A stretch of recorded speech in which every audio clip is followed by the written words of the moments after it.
ये ट्रांसफॉर्मर है। हम इन्हें हर जगह देखते हैं। ये हमारी आधुनिक जीवन शैली के लिए बहुत आवश्यक होते हैं। ये हमारे घरों और इलेक्ट्रिकल पावर स्टेशनों के बीच कनेक्शन देते हैं। मैं आपको इस वीडियो में दिखाऊंगा कि ये कैसे काम करते हैं, ये आवाज क्यों करते हैं और इनकी गणना कैसे की जाती है। ट्रांसफॉर्मर कुछ ऐसे दिखते हैं। इलेक्ट्रिकल ड्राइंग में इन्हें इस चिन्ह यानी सिंबल से दिखाया जाता है। ट्रांसफॉर्मर बस एक ऐसी डिवाइस है जो इलेक्ट्रिकल ऊर्जा को ट्रांसफर करती है। यह इस प्रक्रिया में वोल्टेज और करंट को बदल सकती है, जो बहुत उपयोगी है। हालांकि ये केवल ऑल्टरनेटिंग करंट के साथ ही काम करते हैं। ये डायरेक्ट करंट के साथ काम नहीं करते हैं। अधिकतर उपकरणों को वॉट्स या किलोवॉट्स में रेट किया जाता है, लेकिन ट्रांसफॉर्मर्स को VA यानी वोल्ट एम्प्स या किलो वोल्ट एम्प्स में रेट किया जाता है। ये हम बाद में इस वीडियो में सीखेंगे। हम डोरबेल या लैपटॉप चार्जर में छोटे ट्रांसफॉर्मर्स देख सकते हैं। हमारे घरों और ऑफिसों में सप्लाई के लिए बड़े ट्रांसफॉर्मर्स का प्रयोग होता है। इसके अलावा पूरे शहर और कस्बों में सप्लाई करने वाले ट्रांसफॉर्मर्स विशालकाय होते हैं। तो आपने ट्रांसफॉर्मर्स का प्रयोग कहाँ होते हुए देखा है? नीचे कमेंट सेक्शन में हमें बताएं। ट्रांसफॉर्मर्स बनाने के कई तरीके होते हैं। मेरे पास यहाँ कुछ आम उदाहरण हैं, लेकिन मूल रूप से ये सब एक ही हैं। उनमें तारों के दो अलग कॉइल होते हैं जो एक आयरन कोर पर लिपटी होती हैं। एक कॉइल से जनरेटर या सप्लाई कनेक्ट होती है, जिसे प्राइमरी साइड कहते हैं। और फिर आता है लोड, वह चीज जिसे हमें पावर देनी होती है। लोड दूसरी कॉइल से जुड़ा होता है, जिसे सेकेंडरी साइड कहते हैं। अगर मैं इसे अलग कर दूं, तो हम देख सकते हैं कि बस तारों की दो कॉइलें हैं और आयरन की काफी सारी शीटें, बस और कुछ भी नहीं। ट्रांसफॉर्मर सिर्फ कॉइलों के बीच पावर ट्रांसफर करता है। इलेक्ट्रिसिटी खतरनाक होती है, इसलिए अगर आपको यह काम नहीं आता है तो इसे घर पर न आजमाएं। अगर हम स्टेप अप ट्रांसफॉर्मर का प्रयोग करते हैं तो आउटपुट का वोल्टेज बढ़ा सकते हैं। अगर स्टेप डाउन ट्रांसफॉर्मर का प्रयोग करते हैं तो आउटपुट वोल्टेज घटा सकते हैं। लेकिन हमें इसकी जरूरत क्यों है? पावर स्टेशन 12,000 वोल्ट तक की बिजली पैदा कर सकते हैं, लेकिन आपके घर को 120 से 240 वोल्ट्स तक की बिजली की जरूरत होती है। पावर स्टेशन अक्सर बहुत दूर होते हैं और केबल के रास्ते में रेजिस्टेंस होता है, जिससे रास्ते में ही काफी ऊर्जा नष्ट हो जाती है। तो इसके बजाय हम वोल्टेज को लगभग 4 लाख वोल्ट्स तक बढ़ाने के लिए स्टेप अप ट्रांसफॉर्मर का प्रयोग करते हैं। जब शहर में पहुंचते हैं तो उसे वापस 11,000 वोल्ट्स पर लाने के लिए स्टेप डाउन ट्रांसफॉर्मर का प्रयोग करते हैं। फिर से उसे अपने घरों के लिए 240 वोल्ट्स तक घटाया जाता है। ट्रांसफॉर्मर के जरिए वोल्टेज बढ़ाकर हम करंट को कम कर देते हैं। केबल से ऊर्जा क्षय यानी लॉस होना करंट और केबल के रेजिस्टेंस पर निर्भर करता है। उदाहरण के लिए इस केबल का रेजिस्टेंस 5 ओम है और हम 240 वोल्ट्स पर 10 किलोवाट भेजने का प्रयास करते हैं, तो 87% ऊर्जा नष्ट हो जाती है, क्योंकि करंट बहुत अधिक लेकिन वोल्टेज कम होता है, इसलिए नुकसान ज्यादा होता है। लेकिन अगर इसे 4 लाख वोल्ट्स पर भेजें तो 1% जैसा छोटा सा नुकसान होगा, क्योंकि करंट कम होता है। इसलिए अधिक वोल्टेज पर हम पावर को अधिक कुशलता से आगे भेज सकते हैं। एक अतिरिक्त जानकारी, उत्तरी अमेरिकी घरों में 120 या 240 वोल्ट्स प्रयोग होने का कारण है 3 वायर सिस्टम का उपयोग होना, जहां सेकेंडरी कॉइल का मध्य एक अतिरिक्त तार से जुड़ा होता है। इसलिए 120 वोल्ट के लिए कॉइल का सिर्फ आधा हिस्सा ही प्रयोग होता है, या 240 वोल्ट के लिए पूरी कॉइल। हालांकि दुनिया के अधिकतम हिस्सों में 230 वोल्ट्स का प्रयोग होता है और उसके लिए 2 वायर सिस्टम का प्रयोग करते हैं, जो कहीं अधिक सरल डिजाइन है और आउटलेट पर अधिक पावर मिलती है। यह कुछ जगहों जैसे केतली में जल्दी से पानी उबलने आदि में काम आता है। वैसे मैंने पिछले वीडियोस में रेजिडेंशियल इलेक्ट्रिकल सिस्टम के बारे में विस्तार से बताया है, उसके लिंक नीचे दिए गए हैं। जब हम किसी तार से इलेक्ट्रिकल करंट गुजारते हैं तो तार के चारों ओर चुंबकीय क्षेत्र बनता है। अगर हम करंट की दिशा बदल दें तो चुंबकीय क्षेत्र की दिशा भी बदल जाती है। हम तार के आसपास कपास रखकर इसका पता लगा सकते हैं। जब हम AC जनरेटर को वायर के क्लोज लूप से जोड़ते हैं तो जनरेटर के अंदर का चुंबकीय क्षेत्र वायर में इलेक्ट्रॉन्स को धक्का देगा या खींचेगा, जिससे वे लगातार आगे और पीछे की ओर दिशा बदलते रहेंगे। इससे चुंबकीय क्षेत्र लगातार उलटता रहता है। इस वजह से वोल्टेज अधिकतम और न्यूनतम के बीच बदलती रहती है। इसलिए पावर आउटलेट पर ऑसिलोस्कोप कनेक्ट करने पर हमें साइन वेव का पैटर्न दिखता है। 50 या 60 हर्ट्ज की सप्लाई के अनुसार इसकी हर सेकंड में 50 या 60 बार आवृत्ति होती है। उत्तरी अमेरिका में एसी फ्रीक्वेंसी 60 हर्ट्ज है, लेकिन बाकी दुनिया में अधिकतर 50 हर्ट्ज होती है। ट्रांसफार्मर के जरिए हम जितनी फ्रीक्वेंसी देते हैं उतनी ही फ्रीक्वेंसी मिलती है। हम वोल्टेज को घटा बढ़ा सकते हैं, लेकिन फ्रीक्वेंसी को नहीं। जब हम तार को घुमाकर कॉइल बनाते हैं तो चुंबकीय क्षेत्र और भी मजबूत होता जाता है। पूरे तार से करंट के प्रवाह को सुनिश्चित करने के लिए उसे इंसुलेट करना होता है, जिसके लिए इस पर एनेमल की परत चढ़ाई जाती है। अन्यथा करंट सबसे छोटे रास्ते से प्रवाहित होने लगेगा और यह काम नहीं करेगा। यदि पहली कॉइल के पास ही एक दूसरी कॉइल रख दें तो चुंबकीय क्षेत्र इस दूसरी कॉइल में वोल्टेज प्रेरित यानी इंड्यूस करेगा और दूसरी कॉइल के इलेक्ट्रॉनों को धक्का देकर और खींचकर गतिमान होने के लिए बाध्य करेगा। इसलिए इसे ट्रांसफार्मर कहते हैं। यदि कॉइल के पास एक चुंबक रख दें तो भी यही होगा। चुंबक कॉइल में वोल्टेज उत्पन्न करेगा। यहां मुख्य घटक यह है कि चुंबकीय क्षेत्र लगातार ध्रुवीयता यानी पोलैरिटी और तीव्रता यानी इंटेंसिटी को बदल रहा है। यह मुक्त इलेक्ट्रॉनों में हलचल करता है और उनको गति प्रदान करता है। हम इसे इलेक्ट्रोमोटिव फोर्स कहते हैं। हालांकि यह केवल ऑल्टरनेटिंग करंट के साथ काम करता है।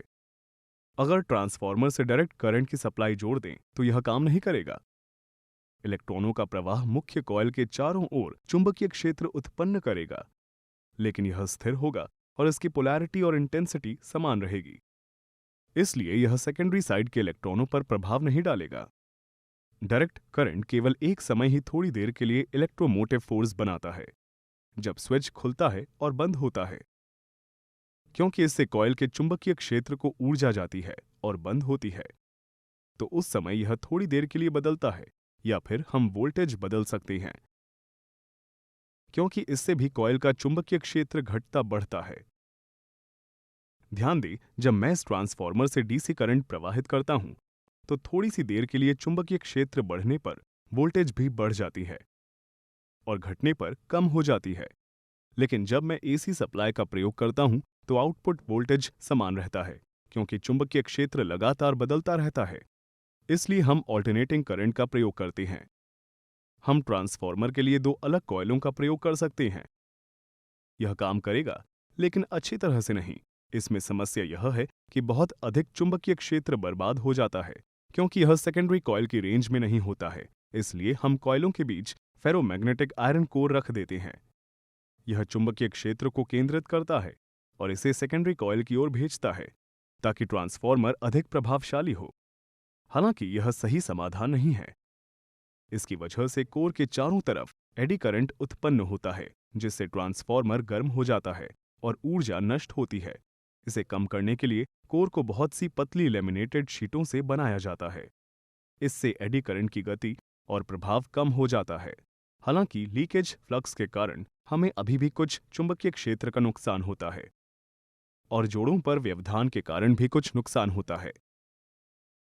तारों और कॉइल में भी ऊर्जा नष्ट होती है, क्योंकि इसमें हमेशा थोड़ा बहुत रेजिस्टेंस बना रहता है और इससे ऊष्मा उत्पन्न होती है। तो ट्रांसफार्मर में कॉपर लॉस के साथ साथ आयरन लॉस भी होता है। ऑल्टरनेटिंग करंट के कारण शीटें छोटी छोटी मात्रा में फैलती और सिकुड़ती है, जिससे शीटों के बीच कंपन पैदा होता है और हमें भिनभिनाहट जैसी आवाज सुनाई देती है।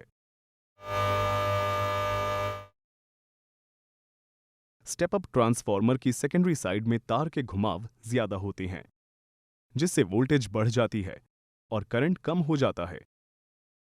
स्टेप डाउन ट्रांसफार्मर की सेकेंडरी साइड में तार के घुमाव कम होते हैं, जिससे वोल्टेज कम हो जाती है और करंट बढ़ जाता है। यह कोई जादुई डिवाइस नहीं है जो प्राप्त ऊर्जा से अधिक ऊर्जा पैदा करने में सक्षम है। उदाहरण के लिए स्टेप डाउन ट्रांसफार्मर में शायद 240 वोल्ट्स इनपुट हो और आउटपुट 120 वोल्ट्स। हम देखते हैं कि वोल्टेज आधी हो गई है लेकिन करंट दोगुना हो गया है। यदि हम वोल्टेज और करंट का गुणा करते हैं तो दोनों तरफ का मान समान होगा। यह वोल्ट एम्प वैल्यू है जो पावर है या अपैरेंट पावर, और यह समान ही रहेगा। इसलिए जब वोल्टेज में बदलाव आता है तो इसके अनुपात में करंट में बदलाव जरूर होगा। ट्रांसफार्मर के लिए किलोवाट्स के बजाय केवीए यूनिट का उपयोग क्यों होता है?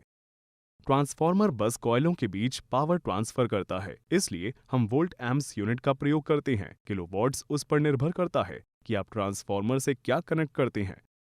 मैन्युफैक्चरर नहीं जानते कि आप ट्रांसफार्मर से क्या कनेक्ट करेंगे, इसलिए वे कुल रेटेड अपैरेंट पावर को वोल्ट एम्प्स में बताते हैं। क्योंकि एसी सर्किट्स में किलोवाट्स में ट्रू पावर से पावर फैक्टर का गुणा करने पर लोड प्राप्त होता है, जो मूल रूप से एफिशिएंसी यानी प्रभावशीलता है, और यह डिवाइस के अनुसार बदलती रहती है। कुछ ऊर्जा की खपत हो जाती है लेकिन इससे कोई काम नहीं होता है, ये बस ऊष्मा के रूप में नष्ट हो जाती है। इसे हम रिएक्टिव पावर कहते हैं। VAR यूनिट के साथ पावर फैक्टर बस ट्रू पावर और अपैरेंट पावर का अनुपात होता है। एक बियर के गिलास के बारे में सोचें। तरल बियर उपयोगी चीज है। ये ट्रू पावर है किलोवाट्स में, लेकिन इसमें हमेशा थोड़ा फोम होता है जो बेकार है और हम उसे नहीं चाहते हैं। यह रिएक्टिव पावर या वोल्ट एम्प रिएक्टिव है। आप गिलास की पूरी मात्रा का पैसा देते हैं, फिर उसके अंदर कितना फोम है और कितनी बियर, इससे फर्क नहीं पड़ता। यह आपकी अपैरेंट पावर है वोल्ट एम्प्स में। यदि आपका बारटेंडर अच्छा है तो आपको फोम कम मिलेगा और बियर ज्यादा। अगर बारटेंडर सही नहीं है तो उतने ही पैसों में फोम ज्यादा मिलेगा और बियर कम। ट्रांसफार्मर के मैन्युफैक्चरर मूल रूप से ये कहना चाहते हैं कि ट्रांसफार्मर इतने बड़े गिलास को हैंडल कर सकता है। ये आपके ऊपर है कि आप उसमें कितना फोम और कितनी बियर डालते हैं। आप जितना कम फोम गुजारने की कोशिश करेंगे उतनी ज्यादा बियर मिलेगी। मतलब आप जितनी अधिक एफिशिएंट डिवाइस कनेक्ट करेंगे उतनी अधिक संख्या में डिवाइस जोड़ सकेंगे। ऑल्टरनेटिंग करंट को डायरेक्ट करंट में परिवर्तित करने के लिए अक्सर रेक्टिफायर सर्किट्स में ट्रांसफार्मर्स का उपयोग किया जाता है। ट्रांसफार्मर्स वोल्टेज कम करते हैं और फिर कुछ डायोड्स इसे असमतल डायरेक्ट करंट में बदल देते हैं। फिर कैपेसिटर इसे स्मूथ करके अच्छी साफ पावर सप्लाई में बदल देता है। आप पिछले वीडियो में विस्तार से सीख सकते हैं कि ये कैसे काम करते हैं। लिंक नीचे दिया गया है। आइए ट्रांसफार्मर्स के लिए कुछ बेसिक गणनाएं करते हैं, यह मानकर कि यह परफेक्ट है और इसमें कोई भी क्षय यानी लॉस नहीं होगा। अगर हमारे पास ऐसा ट्रांसफार्मर हो जिसकी प्राइमरी साइड में 1000 घुमाव और सेकेंडरी में 100 घुमाव हैं और हम उसमें 120 वोल्ट्स की सप्लाई देते हैं, तो सेकेंडरी साइड में वोल्टेज क्या होगी? हम इस फॉर्मूला यानी सूत्र का प्रयोग करके पता लगा सकते हैं। हम देख सकते हैं कि इसका उत्तर 12 वोल्ट्स है, तो यह स्टेप डाउन ट्रांसफार्मर है। यदि हमें केवल आउटपुट वोल्टेज और घुमावों की संख्या पता हो तो क्या होगा? तो इस सूत्र का प्रयोग करके इनपुट वोल्टेज का पता लगा सकते हैं और उत्तर जानने के लिए हम मान लिखेंगे। यदि हम सेकेंडरी साइड के घुमावों का पता लगाना चाहते हैं और हमें वोल्टेज और प्राइमरी घुमावों की संख्या पता है तो इस सूत्र का प्रयोग कर सकते हैं। यदि हमें प्राइमरी साइड के घुमावों की संख्या का पता करना है तो इस सूत्र का प्रयोग करने से जवाब मिल जाएगा। यदि सेकेंडरी साइड में 1.2 एम्प्स करंट है तो इस सूत्र का प्रयोग करके प्राइमरी करंट का पता लगा सकते हैं और हम देख सकते हैं कि उत्तर 0.12 एम्प्स है। यदि हम सेकेंडरी करंट और दोनों वोल्टेज जानते हैं तो इस सूत्र का उपयोग करते हुए हमें इसका भी उत्तर मिल सकता है। यदि प्राइमरी साइड का करंट और प्राइमरी सेकेंडरी वोल्टेज पता हो तो इस सूत्र का प्रयोग करके सेकेंडरी करंट का पता लगा सकते हैं या फिर इस फॉर्मूले का प्रयोग करके उत्तर निकाल सकते हैं। हम वोल्टेज और करंट का गुणा करके चेक कर सकते हैं कि ट्रांसफार्मर के दोनों तरफ पावर बराबर है। आइए स्टेप अप ट्रांसफार्मर का उदाहरण देखते हैं। यदि प्राइमरी साइड में 100 घुमाव और सेकेंडरी साइड में 200 घुमाव हैं और हम इसमें 120 वोल्ट्स देते हैं तो सेकेंडरी का वोल्टेज क्या होगा? इस सूत्र का प्रयोग करके हम देख सकते हैं कि उत्तर 240 वोल्ट्स है, इसलिए यह स्टेप अप ट्रांसफार्मर है। यदि हमें केवल आउटपुट वोल्टेज और घुमावों की संख्या पता हो तो क्या होगा? तो इस सूत्र का प्रयोग करके इनपुट वोल्टेज का पता लगा सकते हैं। यदि हम सेकेंडरी साइड के घुमावों का पता लगाना चाहते हैं और हमें वोल्टेज और प्राइमरी घुमावों की संख्या पता है तो इस सूत्र का प्रयोग करके उत्तर निकाल सकते हैं। यदि हमें प्राइमरी साइड का करंट तथा प्राइमरी और सेकेंडरी साइड का वोल्टेज पता हो तो इस सूत्र का प्रयोग करके सेकेंडरी करंट का पता लगा सकते हैं। या अगर हमें घुमावों की संख्या पता हो तो इसका प्रयोग करके उत्तर निकाला जा सकता है। हम वोल्टेज और करंट का गुणा करके चेक कर सकते हैं कि ट्रांसफॉर्मर के दोनों तरफ पावर बराबर है। इलेक्ट्रिकल इंजीनियरिंग के बारे में सीखते रहने के लिए ये वीडियोस देखें और मैं आपसे मिलूंगा अगले वीडियो में। हमें Facebook, Twitter, Instagram, LinkedIn, TikTok और engineeringmindset.com पर फॉलो करना न भूलें।